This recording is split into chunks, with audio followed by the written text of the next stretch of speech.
കേരളത്തിൽ ബിവറേജ് അവധിയായി കഴിഞ്ഞ് കഴിഞ്ഞാൽ ഇവിടുത്തെ ആൾക്കാർക്ക് സുഖമാണ്. അപ്പുറത്ത് കാണുന്നതാണ് കേരളം. അവിടുന്ന് ഈ വള്ളം കയറി ഇപ്പുറത്തേക്ക് എത്തിക്കഴിഞ്ഞാൽ കർണാടകയാണ്. ഇവിടെ ചെറിയ പൈസക്ക് സാധനവും കിട്ടും. ഇവിടെ അവധിയും കാര്യങ്ങളും ഒന്നും തന്നെ ഇല്ല. വയനാട്ടുകാർക്ക് ഇങ്ങനെ ചില ഭാഗ്യങ്ങളുണ്ട്. വയനാടിൻ്റെ പല സ്ഥലങ്ങളിലും കർണാടക തമിഴ്നാട് ബോർഡറൊക്കെ ഉണ്ട്. അപ്പോൾ കേരളത്തിൽ അവധി വന്നാലും അതിനം കിട്ടുന്ന ഇതേപോലെയുള്ള ഒരുപാട് സ്ഥലങ്ങൾ വയനാട്ടിലുണ്ട്. അതിലൊരു അടിപൊളി സ്ഥലമാണിത്. കബനി നദിയിലെ മീനുകളെയാണ് പിടിച്ച് വിൽക്കാൻ വെച്ചേക്കണത്. നല്ല ഫ്രഷ് ആനപ്പിണ്ടമാണ് ഈ കാണാൻ പറ്റുന്നത്. ആന അടുത്തവിടെ ഉണ്ടെന്നാണ് തോന്നുന്നത്. അപ്പോൾ നമ്മളിന്ന് വയനാട്ടിലെ തിരുനെല്ലി ഫോറസ്റ്റിൻ്റെ ആ ഒരു ഭാഗത്തുനിന്ന് നേരെ കർണാടകയിലെ ബൈരക്കുപ്പ ആ ഒരു റൂട്ട് നേരെ പിടിച്ച് കർണാടകയുടെ ഉള്ളിലേക്കാണ് നമ്മളിന്ന് പോകാൻ പോണത്. ഈ തിരുനെല്ലി ഭാഗമൊക്കെ ഏകദേശം അടിപൊളിയാണ്. മഴയൊക്കെ പെയ്ത് നല്ല ഗ്രീനായിട്ട് കിടക്കുകയാണ് കേട്ടോ.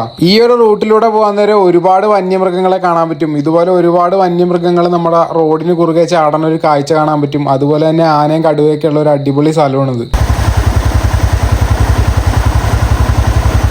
രാവിലെ സമയത്ത് ഒരു ബൈക്ക് റൈഡ് വരാൻ പറ്റിയ അടിപൊളി ഒരു റൂട്ടാണിത്. തിരുനെല്ലി അമ്പലത്തിലേക്കുള്ള റോഡാണ് ഈ കാണാൻ പറ്റുന്നത്. രാവിലെ സമയത്ത് വന്നം അടിപൊളിയാണ് ഈ ഒരു റൂട്ട്. ഈ മഴക്കാലത്തൊക്കെ വന്നു കഴിഞ്ഞാൽ അടിപൊളിയായിരിക്കും. മഴക്കാലം പല സ്ഥലത്തും മാറിയെങ്കിലും ഇവിടെ മാറിയിട്ടില്ല കേട്ടോ. നമ്മളിതാ ഉണ്ണിയപ്പക്കടയിലെത്തി. ഇവിടുത്തെ ഉണ്ണിയപ്പക്കടയിലെ ഉണ്ണിയപ്പമൊക്കെ ഞാൻ നേരത്തെ കാണിച്ചിട്ടുണ്ട്. അപ്പോൾ നമ്മൾ ഇന്ന് എത്തിയേക്കണ ഇവിടുത്തെ ബ്രേക്ക്ഫാസ്റ്റ് കഴിക്കാനായിട്ടാണ്. അടിപൊളി ഇഡ്ഡലിയും സാമ്പാറും ഒരു ചമ്മന്തിയും കിട്ടും. ഇത് ഇവിടുത്തെ ഫേമസ് ഒരു സാധനം കേട്ടോ. ഈ വഴി പോവുകയാണെങ്കിൽ നിങ്ങളൊന്ന് കഴിച്ച് നോക്കണം. നല്ല കട്ടിയുള്ള സാമ്പാറും നല്ല അടിപൊളി ചമ്മന്തിയും സോഫ്റ്റ് ആയിട്ടുള്ള ഇഡ്ഡലി. ഹോട്ടലുകളിൽ നിന്ന് കഴിക്കുന്നതിനെക്കാട്ടിയും വ്യത്യസ്തമായിട്ടുള്ള ഒരു ടേസ്റ്റാണ് ഇവിടുത്തെ ഇഡ്ഡലിയും സാമ്പാറും ഈ ഒരു ചമ്മന്തിയും. അപ്പോൾ ഈ വഴി പോണവർ എന്തായാലും ഒന്ന് ട്രൈ ചെയ്ത് നോക്കിക്കോ. നമ്മളിന്ന് ഈ ഉണ്ണിയപ്പക്കടേൻ്റെ അവിടെ നിന്ന് നേരെ തിരുനെല്ലി അമ്പലത്തിലേക്കുള്ള റോഡിലേക്കാണ് ഇപ്പോൾ പോകാൻ പോണത്. രാവിലെ സമയത്ത് ആനകളെയും ഒരുപാട് വന്യജീവികളൊക്കെ റോഡ് സൈഡിൽ വെച്ച് തന്നെ കാണാൻ പറ്റുന്ന അടിപൊളി ഒരു റൂട്ടാണിത്. അധികം വാഹന തിരക്കുകളൊന്നും വരുന്ന ഒരു റൂട്ടല്ല ഇത്. അതുകൊണ്ട് തന്നെ പലതരത്തിലുള്ള ജീവികളെ ഇവിടെ നമുക്ക് കാണാൻ പറ്റും. മാനുകളാണ് ഇവിടെ ഏറ്റവും കൂടുതലും കാണാൻ പറ്റുന്നത് ഈ ഒരു റൂട്ടിൽ. തിരുനെല്ലി അമ്പലത്തിലേക്കൊക്കെ വരാൻ പ്ലാൻ ഉള്ളവർക്ക് ഈ ഒരു റൂട്ടിൽ ഇപ്പൊ വന്നതായിരിക്കും ഏറ്റവും അടിപൊളി. ഫ്രഷ് ആയിട്ടുള്ള ആനപ്പിണ്ടം കിടപ്പുണ്ട്. ആന നമ്മുടെ തൊട്ട് മുമ്പിൽ എവിടെയെങ്കിലൊക്കെ ഉണ്ടാവാൻ സാധ്യതയുണ്ട്. എന്താ ഒരു പച്ചപ്പ്! വയനാടിന്റെ ഇത്രയും പച്ചപ്പുള്ളൊരു ഭാഗം എനിക്ക് തോന്നണത് ഇവിടെയാണെന്നാണ് തോന്നണത്. നമ്മൾ മുത്തങ്ങ ആ ഒരു റൂട്ടിലൂടെയൊക്കെ ഒരുപാട് യാത്ര ചെയ്തിട്ടുണ്ടെങ്കിലും അതിൽ കൂടുതൽ അടിപൊളി ഒരു ഫ്രെയിമാണ് ഇവിടെ ശരിക്കും. ഇപ്പം നല്ല ഫോട്ടോയും വീഡിയോസൊക്കെ എടുക്കാൻ വേണ്ടി വരാൻ പറ്റിയ സമയമാണെന്ന് വേണമെങ്കിൽ പറയാം. സൂക്ഷിച്ച് വേണം നമ്മൾ ഈ ഒരു റൂട്ടിലൂടെ യാത്ര ചെയ്യാൻ നേരം. ഒന്നാമത്തെ ഓരോ വളവിലും തിരുവിലൊക്കെ ആനകൾ വന്ന് നിൽക്കാനുള്ള സാധ്യതയുണ്ട്. പിന്നെ അതേപോലെ തന്നെ കാട്ടുപന്നികളും മാനുകളൊക്കെ നമുക്ക് വട്ടം ചാടും. അതുകൊണ്ട് നമ്മൾ സൂക്ഷിച്ച് വേണം ഈ ഒരു റൂട്ടിലൂടെ പോകാൻ. ഇതിലൂടെ പോകാൻ നേരം ചെറിയ വെള്ളച്ചാട്ടങ്ങളൊക്കെ ഇതേപോലെ നമുക്ക് കാണാൻ പറ്റും. നാച്ചുറൽ ആയിട്ടുള്ള വെള്ളച്ചാട്ടം ഉണ്ട് ഇതൊക്കെ. കാടിന്റെ ഉള്ളിലാണ് ഇതൊക്കെ. അതുകൊണ്ട് തന്നെ നമുക്ക് അതിൻ്റെ അകത്തേക്കൊന്നും കയറി പോകാനൊന്നും പറ്റില്ല. ഇതേ ഒരു അടിപൊളി കൊമ്പുള്ള ഒരു മാന് നിൽക്കണുണ്ട. അതിപ്പോ നമ്മളെ കണ്ടു കഴിഞ്ഞപ്പോൾ അവൻ നേരെ ഉള്ളിലേക്ക് കയറി പോയി കഴിഞ്ഞപ്പോൾ അതേ അടിപൊളി ഒരു കാഴ്ച കിട്ടി. റോഡിന് കുറുകെ മാനുകൾ ഓടണ ഒരു ഓട്ടം കണ്ട. ഇഷ്ടം പോലെ മാനുകളുണ്ട് കേട്ടോ. ആ ഒരു ഫ്രെയിം അടിപൊളി ഒരു ഫ്രെയിം അല്ലേ. ഫുള്ള് ഗ്രീൻ ആയിട്ടുള്ള ഒരു കാടിന് നടുക്കൂടിയാണ് റോഡിലൂടെ ഈ മാനുകൾ ഓടിപ്പോണത്. Insta360 ഹെൽമെറ്റിൽ സെറ്റാക്കി ഓണാക്കി. അതാകുമ്പോൾ ഇങ്ങനത്തെ ഓരോ സാധനങ്ങളും നമുക്ക് മിസ്സാവില്ല. കറക്റ്റായിട്ട് എന്തെങ്കിലും വന്യജീവികൾ റോഡിന് കുറുകെ വന്നൊക്കെ നമുക്ക് കറക്റ്റായിട്ട് റെക്കോർഡാവുകയും ചെയ്യും. ഐഫോൺ ഇത് തമ്മിൽ ചെറിയൊരു ലൈറ്റിങ്ങിൻ്റെ ഒരു വ്യത്യാസമുണ്ട്. അതുകൊണ്ടാണ് ചെറിയൊരു ക്ലാരിറ്റി വ്യത്യാസം വന്നത്. നമ്മുടെ ഇന്നത്തെ പ്ലാൻ എന്ന് പറഞ്ഞാൽ നാഗർഹോള ടൈഗർ റിസർവ് വഴി ആ ഒരു റൂട്ടിലൂടെ നേരെ മൈസൂരേക്ക് പിടിക്കാനാണ് നമ്മുടെ ഇന്നത്തെ പ്ലാൻ. ഈ കാണുന്ന കാടിനേലും ഡേഞ്ചർ കാടാണ്. അവിടെ 6 മണി മുതൽ 6 മണി വരെ ആ ഒരു റൂട്ടിലൂടെ പോകാൻ പെർമിഷൻ ഉള്ളത്. അപ്പോൾ ഇന്ന് നമ്മൾ രാവിലെ ഒരു 6 മണിയോടുകൂടി തുടങ്ങിയ യാത്രയാണിത്. ഇനി നമ്മൾ നേരെ ചെന്ന് കയറാൻ പോണ ബാവലി ചെക്ക് പോസ്റ്റിൽ നിന്ന് നേരെ ബൈരക്കുപ്പ വില്ലേജ് അവിടെ ഒന്ന് കയറി അവിടുന്ന് നേരെ നാഗർഹോള ടൈഗർ റിസർവിലേക്കാണ്. എല്ലാ വന്യജീവികളെയും കാണാൻ ചാൻസ് ഉള്ള ഒരു കാടാണത്. നമ്മളിപ്പോൾ പോണ ഈ ഒരു റൂട്ടിലൂടെ രാത്രിയാണ് വന്നെങ്കിൽ ഇവിടുത്തെ കാഴ്ചകൾ വേറെ ആയിരിക്കും. കുറച്ച് ഭയാനകമായ കാഴ്ചകളായിരിക്കും ശരിക്കും രാത്രി ഈ റൂട്ടിലൂടെ വന്നു കഴിഞ്ഞാൽ. ബൈക്കിനൊക്കെ വന്നത് വെരി റിസ്ക് ആണ്. കുറേ വീഡിയോസിൽ നമ്മൾ കണ്ടിട്ടുണ്ട്. ഈ ഒരു റൂട്ടിലൊക്കെ രാത്രി സമയത്ത് ഫുള്ള് ആനകൾ തന്നെ ഇരിക്കും. ആനയും പോത്തും ഒക്കെ ഇഷ്ടം പോലെ നമുക്ക് ഈ ഒരു റൂട്ടിലൂടെ വന്നാൽ കാണാൻ പറ്റും.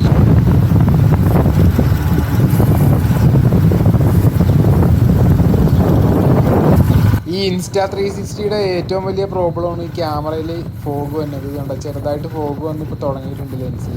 അതുകൊണ്ട് തന്നെ ലൈറ്റിങ് വലിയ പ്രശ്നമായിരിക്കും ഫോഗ് വന്നു കഴിഞ്ഞാൽ. ചില സമയത്ത് മൊത്തം മൂടിപ്പോണ ഒരു അവസ്ഥയും വരും.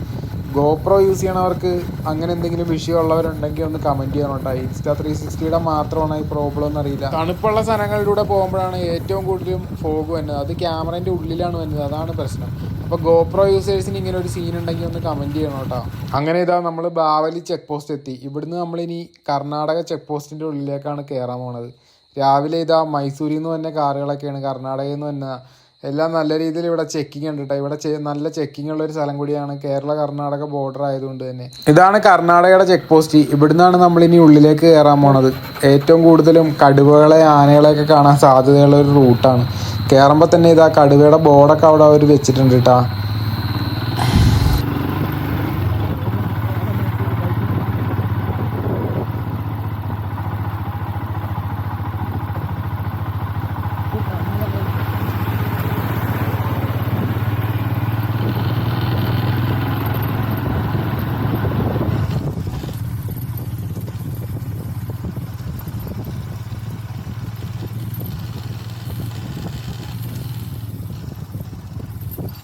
ഇവിടെ ഇത്രയും കാലമായിട്ട് ഇവർ റോഡ് പണിതിട്ടില്ലല്ലേ?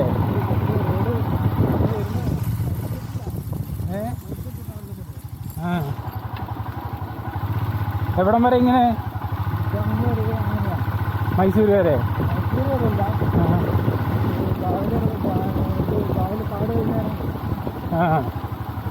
ഇത് എത്ര കാലം? കുറേ കാലമില്ലേ? ഞാൻ കുറച്ച് കാലം മുമ്പ് വന്നിട്ടുണ്ട്. ഞാൻ 2-3 പ്രാവശ്യം വന്നിട്ടുണ്ട് ഇങ്ങോട്ട്. ഉള്ളിലേക്ക് പോയിട്ടില്ല, ഇവിടം വരെ വന്നിട്ടുണ്ട്.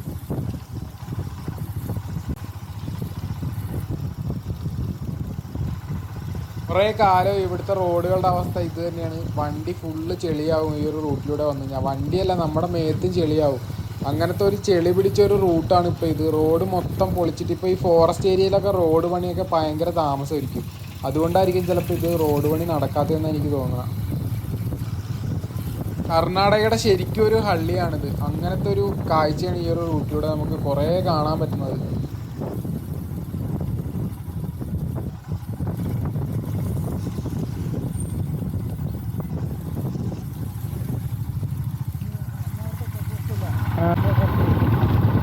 മനസ്സിലായില്ല.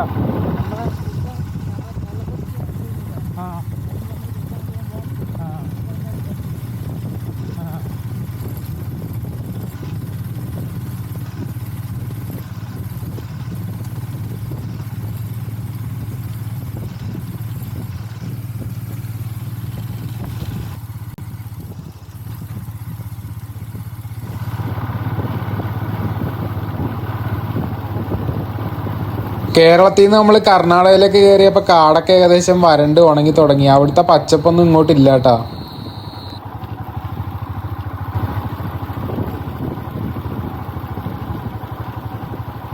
ചെക്ക് പോസ്റ്റിൻ്റെ അവിടുന്ന് കർണാടക റോഡ് കുറേ ഇങ്ങനെ പോകുന്നു കഴിയുമ്പോൾ ഇവിടെ ഒരു ബസ് സ്റ്റോപ്പൊക്കെ കാണാൻ പറ്റും. അപ്പോൾ ഇവിടുന്ന് റൈറ്റിലേക്കാണ് നമുക്ക് ആ ബൈരക്കുപ്പ എന്ന് പറയുന്ന ആ ഒരു വില്ലേജിലേക്കാണ് നമ്മളിന്ന് പോകാൻ പോണത്.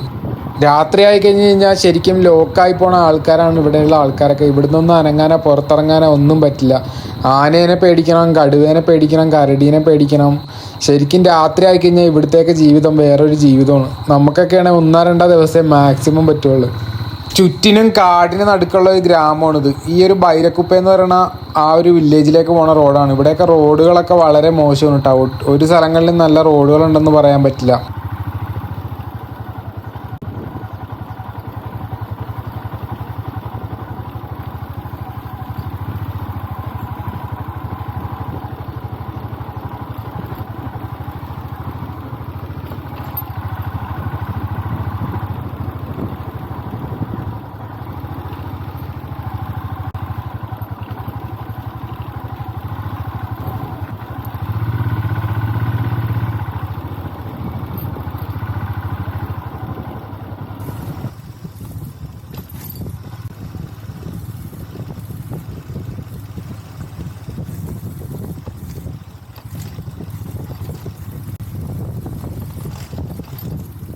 ഈ റോഡ് വന്ന് കയറണ ഈ കാണുന്ന ചെറിയൊരു ടൗൺ എന്ന് പറയാൻ പറ്റില്ല, ചെറിയൊരു വില്ലേജ്. കുറച്ച് കടകളാണ് ഇവിടെ ഉള്ളത്. ഇതാണ് ബൈരക്കുപ്പ എന്ന് പറയുന്ന സ്ഥലം. ഇവിടുന്ന് താഴേക്ക് കാണുന്നതാണ് ആ കടത്ത്. ഇവിടുന്നാണ് കടത്ത് കയറി നമ്മൾ നേരെ കേരളത്തിലേക്ക് പോണത്. കേരളത്തിൽ നിന്നുള്ള ആൾക്കാർ ഈ കള്ളു കുടിക്കാൻ വേണ്ടിയിട്ടാണ് ശരിക്കും ഈ ഒരു ഭാഗത്തേക്ക് കൂടുതലും വന്നത്. പിന്നെ ഇവിടുത്തെ കുറച്ച് ആൾക്കാർ കേരളത്തിലേക്ക് പോകാനും പഠിക്കാനും അങ്ങനെയുള്ള കാര്യങ്ങൾക്കൊക്കെ വേണ്ടി ഇവിടുത്തെ ഈ തോണി യൂസ് ചെയ്യും. ഈ പാലം വന്നിട്ട് കുറച്ചായിട്ടുള്ളൂ. പണ്ടൊക്കെ ഫുള്ള് ഇവിടുന്ന് കടത്ത് തന്നെയായിരുന്നു. രാവിലെ ഒരു 8:30-9 മണി സമയത്താണ് നമ്മളിവിടെ എത്തിയേക്കണത്. ഒഴുകുന്ന കബനി നദിയാണ് കാണാൻ പറ്റുന്നത്.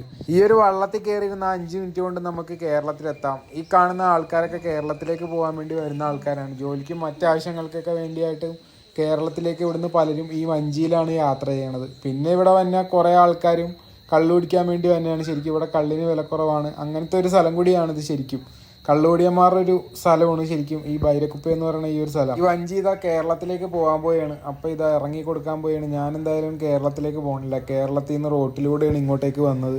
അപ്പോൾ ഇവിടെ കൂടുതലും മീൻ പിടിക്കുന്ന ഒരു സ്പോട്ട് കൂടിയാണ്. ഈ ഒരു കബനി നദിയുടെ എല്ലാ ഭാഗത്തും ഒരുപാട് ആൾക്കാർ മീൻ പിടിക്കാനൊക്കെ ഇരിക്കണം നമുക്ക് കാണാൻ പറ്റും. കേരളത്തിൽ നിന്ന് അടുത്ത വഞ്ചി ഇങ്ങോട്ടേക്ക് വരുന്നൊരു കാഴ്ചയാണ് ഇപ്പോൾ നമുക്ക് കാണാൻ സാധിക്കുന്നത്. ഇവിടെ നല്ല ഒഴുക്കുള്ള ഒരു നദി കൂടിയാണ് കബനി. ഇതാണ് ബൈരക്കുപ്പ എന്ന് പറയുന്ന ചെറിയൊരു വില്ലേജ്. അപ്പം നമ്മളിന്ന് ഇതിൻ്റെ ഉള്ളിലേക്കുള്ള പല പല കാഴ്ചകളും കാണാനായിട്ട് പോകുന്നുണ്ട്. അങ്ങനെ ഇതാ കബനി നദിയിൽ നിന്ന് കിട്ടുന്ന മീനാണെന്നാണ് പറഞ്ഞത്. ഇത് റൈറ്റ് സൈഡിൽ കാണാൻ പറ്റുന്നതാണ് ഇവിടുത്തെ ബാർ. ഈ ഒരു ബാറിലേക്കാണ് കൂടുതൽ ആൾക്കാരും വഞ്ചിയിലേറി കേരളത്തിൽ നിന്ന് കർണാടകയിലേക്ക് എത്തുന്നത്. കാരണം ഇവിടെ ഒരു ദിവസം അവധിയും കാര്യങ്ങളൊന്നുമില്ല. കേരളത്തിൽ അവധി ഉണ്ടെങ്കിൽ ഇവിടെ വന്നു കഴിഞ്ഞാൽ എപ്പോൾ വന്നാലും സാധനം കിട്ടും. അപ്പോൾ നമ്മളിന്ന് ഈ കർണാടക വില്ലേജിന്റെ ഹള്ളികളിലേക്കാണ് പോകാൻ പോണത്. ബാക്കി കാഴ്ചകളെല്ലാം അടുത്ത വീഡിയോയിൽ കാണാം. ചാനൽ സബ്സ്ക്രൈബ് ചെയ്യാൻ മറക്കണ്ട. വീഡിയോ ഇഷ്ടമായെങ്കിൽ ലൈക്ക് ചെയ്യാനും കമന്റ് ചെയ്യാനും മറക്കണ്ട.